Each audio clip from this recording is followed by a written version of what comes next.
ఉన్న ఒక్క కొడుకుని కోల్పోయి ఒంటరైన మాతృమూర్తి. కన్న కొడుకు దూరమవడంతో పాటు మతిస్థిమితం ఆమెను కుంగదీసింది. ఇటువంటి తల్లులకు తోడెవరు, ఆదరించి ఆదుకునేవారెవరు? తన వీధిలోనే ఉంటున్న ఈశ్వరమ్మ అనే అభాగ్యురాలి దీనస్థితిని గమనించి స్పందించిన మానవతామూర్తి మహమ్మద్ అహ్మద్ అమ్మానాన్న అనాథాశ్రమంలో ఉంటేనే ఈ తల్లి బాగుంటుందని భావించి జడ్జిగారి ఆదేశాలతో రక్షణాలయానికి తీసుకొచ్చిన సేవామూర్తి.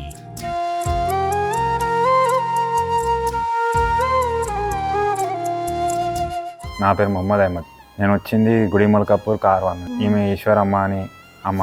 అయితే అక్కడ 3 years ముందు వాళ్ళ కొడుకు చనిపోయిండు. వెనకల ముంగట ఎవరు లేరు. ఎవరైనా రిలేటివ్స్ అయినా వస్తారని అనుకున్నాం, కానీ ఎవ్వరు రాలేరు.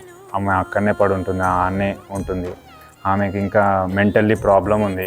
ఆమెకి సరిగ్గా ఏం చెప్పాలో ఏం మాట్లాడాలో అర్థం కాదు. ఒక్కొక్కసారి దారి తప్పిపోతుంది, ఒక్కొక్కసారి పేర్లు మర్చిపోతుంది, ఒక్కొక్కసారి నన్ను కూడా మర్చిపోతుంది, గుర్తుపడదు. నాకు లెటర్ రాసి జడ్జి గారు ఇచ్చారు.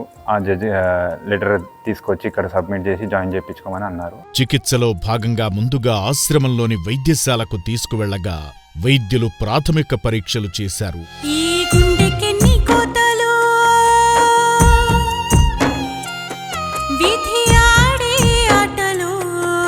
అనంతరం మాసిపోయిన జుట్టుని శుభ్రంగా కత్తిరించగా ప్రస్తుతానికి ఆశ్రమంలోనే ఉంది. తనకంటూ ఎవరూ లేని ఈశ్వరమ్మ అనారోగ్యం నుంచి కోలుకుని ఆశ్రమంలో ప్రశాంతంగా జీవించాలని కోరుకుందాం.